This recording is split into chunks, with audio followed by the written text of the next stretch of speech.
Greetings, everyone, and good morning. Pete Pardo here from Sea of Tranquility. Welcome to another edition of Classic Live Album War. Today we've got two pretty cool, pretty neat, psychedelic / hard rock / blues rock, whatever you want to call them, proto-metal, proto-hard rock. They kind of fit into all those categories. From 1970, from two California bands, although one of them, the leader, is originally from Canada, but the band itself basically from... I believe it was Los Angeles or San Francisco, both of these bands from California.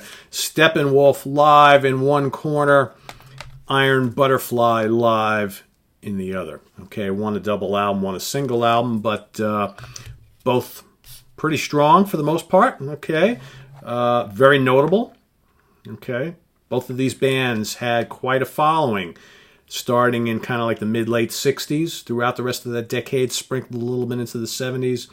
Okay, one of them still kind of in one format or another playing today. John Kay and Steppenwolf, right, had many lineup changes throughout the 70s and 90s. Iron Butterfly, no strangers to lineup changes. All right, this I believe was the final release from the kind of classic lineup of the band, and then they'd have all sorts of changes throughout the 70s, and I'm not sure if they exist to this day. There might be one former member who's got the band going today. I know that was the case a few years ago, but I'm not really sure exactly where they stand today.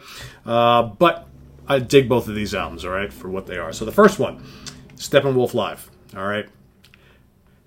You know, again, I've said this before on a lot of these classic live album shows, you know, this is a really good representation of where this band were at the time, and some really strong live renditions of some of their early classics.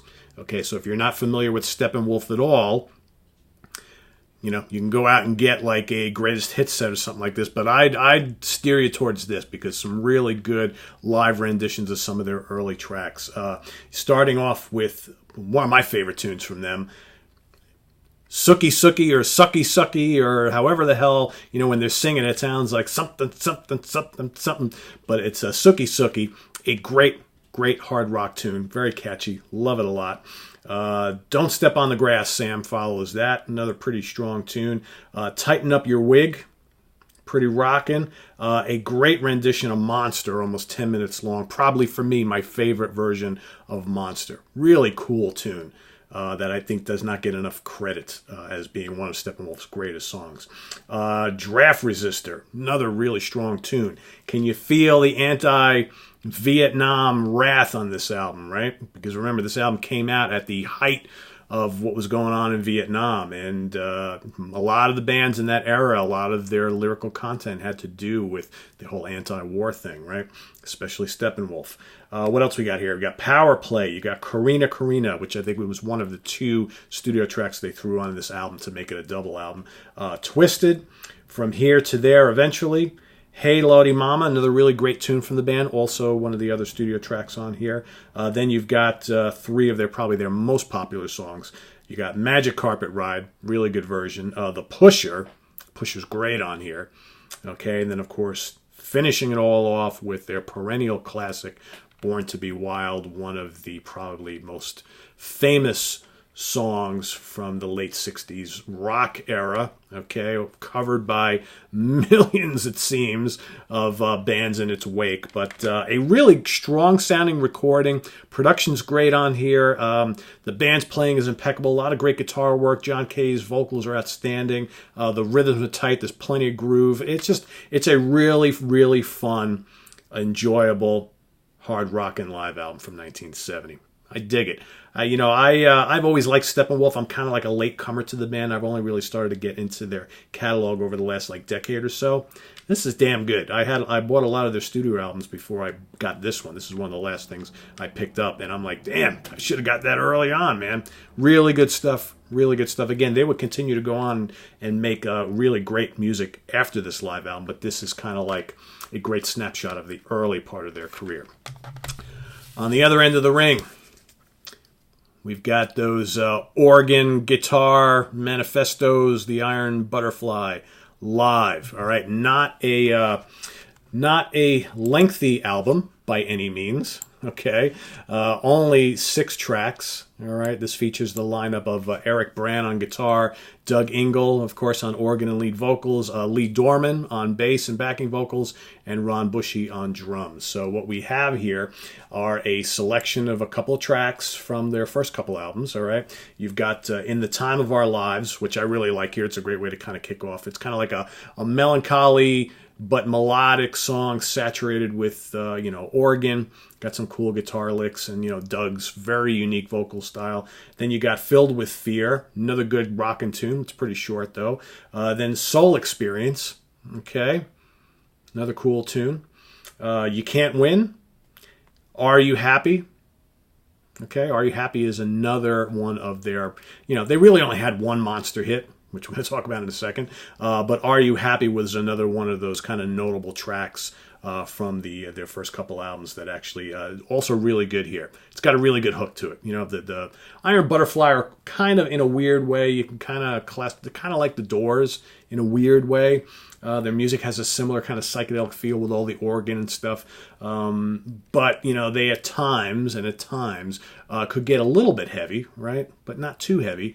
I think most people, kind of lump Iron Butterfly in with like those proto-metal bands only because of the closing track on here, which is Inagata Devita, all 19 minutes of it. Right, and I think honestly that that tune's got one of the greatest riffs of all time. That's like a proto-metal riff to end all proto-metal riffs. But unfortunately, the majority of their catalog didn't sound anything like that. So I think they kind of get lumped into that proto-metal category because of Inagata Devita. But the rest of their stuff is more like kind of just really interesting psychedelic rock. Okay, a lot of good pop hooks in a lot of their tunes.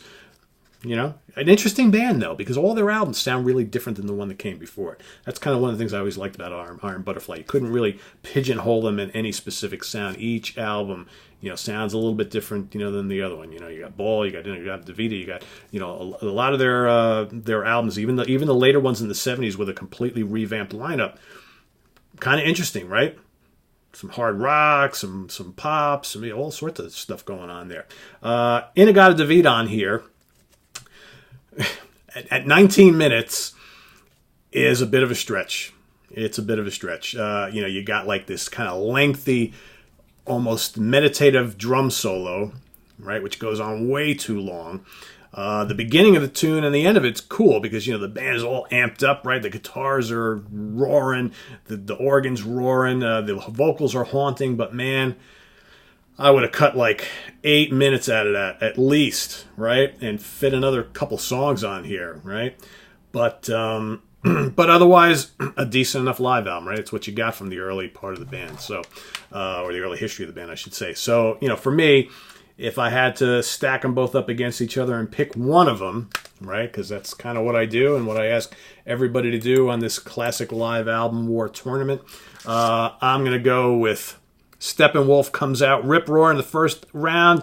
It's a KO, ladies and gentlemen. It's a knockout, man. This is a really strong live album. Whereas this is cool, right? But needs more content, and Inagata Devita needs to be kind of shortened. That's kind of where I'm at with it. I do like it, though. Sounds pretty good for a live album from its time, right? But for me, I'm going to go with this one. First round KO, Steppenwolf for me should advance to round 2. But again, you all have to vote. What I say doesn't really matter here. So that little white circle with the letter I in the middle, that's what you got to click on. All right. Vote for either Steppenwolf or Iron Butterfly, and the winner will advance to the second round of this classic live album tournament. Okay. You can also go to our Facebook page and vote as well. In 6 days, I will be tallying up votes from both, and the winner will move over to round 2. Some of you have asked on a previous couple of shows, well, Pete, which bands have already made it to round 2, right? So on this weekend's tomorrow morning's questions and answer show, which I'll be doing live tomorrow, I'm going to try and do it about 9:30ish Eastern Standard Time. So if you're up, try and check that out. So tomorrow, what I'm going to do is I'm going to announce all the bands who have made it so far onto round 2. Okay, I'm not going to announce the ones that still have not competed yet because we've got quite a few of them. But I will announce the ones that have already made it into the next bracket. Okay, but I'm not going to tell you who's being matched up with who and all that kind of stuff, because quite frankly, I haven't even figured that out yet, right? I'm going to wait till I get all of the winners from round 1, and then I'll figure out my matchups, and we'll go into the second round of this whole thing. So yeah, we're taking this probably up to the holidays, guys. It's going to be a while, so hope you enjoy the ride. So anyway, cast your vote. Leave your comments. Is it Steppenwolf or is it Iron Butterfly? While you're doing that, make sure you don't forget to visit us on the web at www.seaoftranquility.org. We're on Facebook. We're on Twitter. Of course, we're here on the Mighty YouTube each and every day. I've got another one of these live album wars coming up today. We also got some new product stuff today. I'm going to be talking about the new Toto. And if not today, probably tomorrow, I'm going to be talking about the new Opeth album as well. So you don't want to miss that. So stay tuned, and we'll see you real soon. Bye-bye.